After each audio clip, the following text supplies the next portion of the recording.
Hi అండి. ఈ చల్లని వాతావరణంకి మంచి స్నాక్ ఆలు బజ్జీ ఎలా తయారు చేసుకోవాలో చూసేద్దాం రండి. ముందుగా ఆలుగడ్డలను తీసుకొని నీట్‌గా పొట్టు తీసి వాష్ చేసుకొని ఇలా సన్నగా వచ్చేలా కట్ చేసుకోవాలి చక్రాల్లా.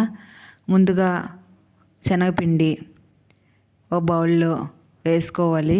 2 స్పూన్స్ వరిపిండి, కొద్దిగా వాము, కొద్దిగా కారం,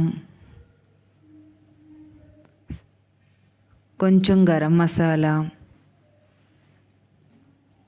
కొంచెం సాల్టు అండ్ సోడా పౌడర్ కూడా కొంచెం వేసుకోండి. చక్కగా పొంగుతాయి.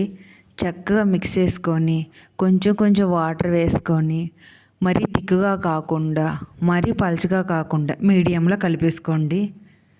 నెక్స్ట్ స్టవ్ ఆన్ చేసుకొని కళాయి పెట్టుకొని ఆయిల్ వేసి చక్కగా హీట్ అవ్వనివ్వండి. నెక్స్ట్ ఆలుగడ్డలు ముంచేసి వేసుకుంటే గోల్డెన్ కలర్లో వచ్చేలా ఫ్రై చేసుకోండి. సాయంత్రం పూట మంచి స్నాక్ అండి. వేగాక తీసుకుంటే ఆలు బజ్జీ రెడీ.